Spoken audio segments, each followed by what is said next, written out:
The COVID-19 pandemic upended how, when and where people work. Today, millions of employees across the US continue to work from home, and the availability of office space is at all-time highs in many cities. What will the future of work look like? Some companies believe suburban co-working holds the key. Kyoko Gasha has more from New York. When the office is too far, but home is too close. That's the motto of co-working company Daybase. Born in the middle of the COVID-19 pandemic, the startup is creating a nationwide network of local, on-demand work spots. It selected the suburban community of Hoboken, New Jersey as one of its first locations. We really wanted to be close to home. And what close to home means is you're looking for places that are either bedroom communities or other places where there's residential density and not the real opportunity to go find a place to work that actually is designed for a post-pandemic worker.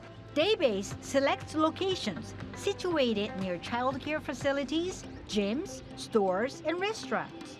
To gain access, users pay a monthly membership fee of $50. They can book office time using a mobile app for as little as a few hours to a full day. This facility's doors will open early next year, along with 2 more suburban locations near New York City. We have a waiting list of thousands of people, which is really encouraging to us. I mean, we really think that there's a pent-up demand for this kind of work experience. Prior to the pandemic, 1/5 of New York City's workforce commuted into the Big Apple. These days, use of Midtown office space has fallen dramatically.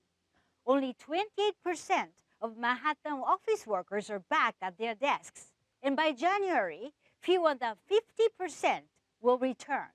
That's according to a survey by nonprofit organization Partnership for New York City.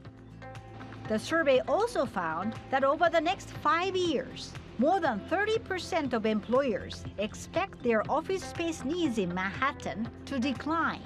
One reason why many employees are reluctant to return to a long commute. That's a win for co-working provider Serendipity Labs. Across our suburban locations in the New York City area, we're already at 85% to 90% of our pre-pandemic return to office, compared to our city center locations, which have not experienced that return to work yet.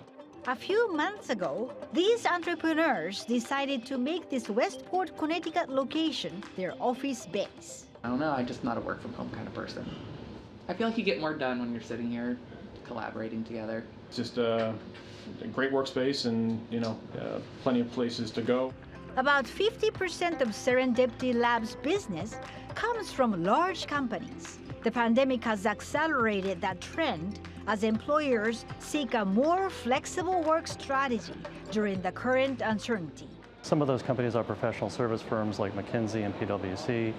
We have technology service companies like Oracle and Netflix and Amazon. So those are some pretty large companies that have decided that at least part of their portfolio needs to be flexible. As employees and companies transition to a new work experience, suburban co-working spaces could open the door to an alternative way of working in the post-pandemic era.